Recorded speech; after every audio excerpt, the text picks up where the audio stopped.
संजय लीला भंसाली के जन्मदिन पर उनकी अगली फिल्म गंगूबाई काठियावाड़ी के टीजर ट्रेलर को लॉन्च किया गया।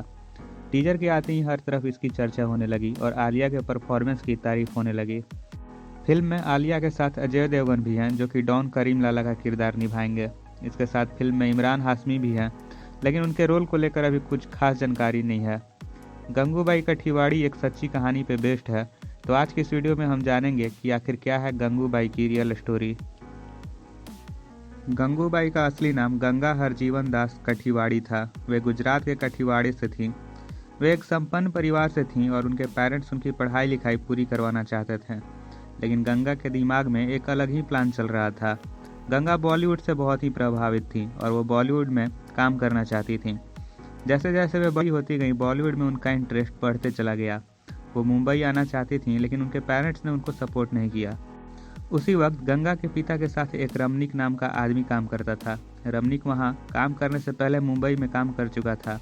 वो मुंबई के बारे में गंगा को बताते रहता और वहीं से धीरे धीरे उनमें दोस्ती बढ़ती चली गई। उनकी दोस्ती वक्त के साथ साथ प्यार में बदल गई और गंगा रमनीक के साथ मुंबई जाने के लिए तैयार हो गई। दोनों भाग के मुंबई चले गए और वहाँ मंदिर में शादी कर ली। गंगा और रमनीक कुछ दिन साथ में रहे, लेकिन फिर रमनीक ने गंगा से बोला कि उसे कुछ दिन अपने चाची के साथ रहना पड़ेगा, जब तक कि वो रहने के लिए कोई और बेहतर जगह न खोज ले। गंगा मान गई और कुछ दिनों बाद एक औरत आके गंगा को अपने साथ ले गई। तब जाके गंगा को पता चला कि रमनीक ने उस औरत से उसे मात्र 500 रुपये में बेच दिया है। वो औरत गंगा को कमाठीपुरा नाम के जगह पर ले गई, जो उस वक्त मुंबई का सबसे फेमस रेड लाइट एरिया था। बस यहीं से गंगा की जिंदगी बदल गई और वह गंगा से गंगूबाई बन गई। शुरुआत में उसने काफ़ी विरोध किया और भागने की कोशिश की, लेकिन जल्द ही उसे पता लग गया कि अब वो वापस अपने परिवार के पास नहीं जा सकती, क्योंकि उसके परिवार वाले अब उसे स्वीकार नहीं करेंगे। वो अपने गांव भी वापस नहीं आ सकती थी, क्योंकि समाज अब उसे कोठे वाली के रूप में देखने लगा था। गंगा ने अपनी तकदीर को स्वीकार किया और वो कमाठीपुरा में ही रहने लगी और जल्द ही कमाठीपुरा में उसे सब लोग जानने लगे। एक दिन पठान शौकत अली, जो कि वहाँ का एक लोकल गुंडा था, उससे मिलने आया। उसने सेक्स के नाम पे गंगा को जलील किया, उसको पीटा और बिना पैसे दिए ही वापस चला गया। कुछ दिनों बाद शौकत अली दोबारा आया और गंगा के साथ वैसी ही हरकत की, लेकिन इस बार गंगा इतनी घायल हो गई थी कि उसे हॉस्पिटल में भर्ती करना पड़ा। और हॉस्पिटल में ही गंगा ने निश्चय किया कि वो शौकत अली से बिना बदला लिए उसको छोड़ेगी नहीं। कुछ दिनों पता लगाने के बाद गंगा को पता चल गया कि शौकत अली मुंबई के अंडरवर्ल्ड डॉन करीम लाला के लिए काम करता था। तो एक दिन गंगा करीम लाला के घर गई और बाहर तब तक इंतजार किया जब तक करीम लाला बाहर नहीं आया। उसके बाहर निकलते ही गंगा ने उससे मदद मांगी। करीम लाला ने उसे घर के अंदर बुलाया और ये जानने के बाद कि गंगा एक वेश्या है, उसे रूम में आने से मना कर दिया और छत पे इंतजार करने को बोला। करीम ने गंगा के लिए कुछ खाने को भी भेजा, लेकिन गंगा ने मना कर दिया। बाद में करीम जब गंगा से मिलने आया तो उसने पूछा कि उसने खाने को क्यों मना किया।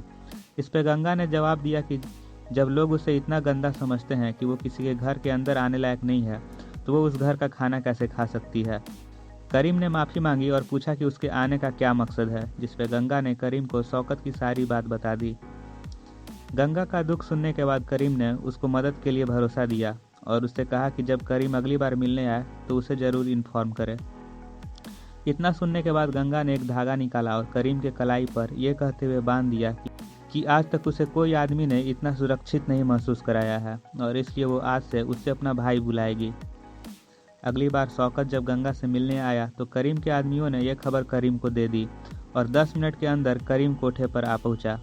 उसने शौकत से दरवाज़ा खोलने को कहा और जैसे ही उसने दरवाज़ा खोला, करीम और उसके 2 आदमियों ने उसे बहुत ही बुरी तरह से पीट दिया।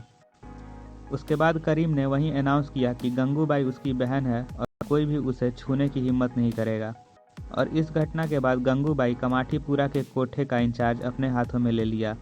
इसके बाद गंगूबाई को मैडम ऑफ कमाठीपुरा के नाम से जाना जाने लगा।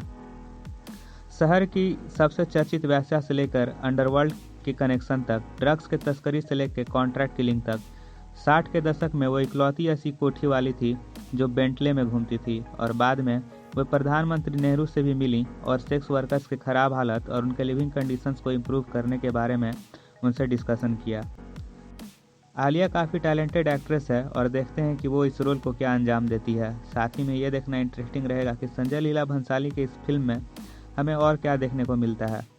तो दोस्तों आज की वीडियो में बस इतना ही। वीडियो अच्छी लगी हो तो लाइक करें, शेयर करें अपने दोस्तों के साथ, कमेंट्स में अपने विचार जरूर व्यक्त करें। मिलेंगे आपसे ऐसे ही किसी नए वीडियो में, तब तक के लिए good bye and take care.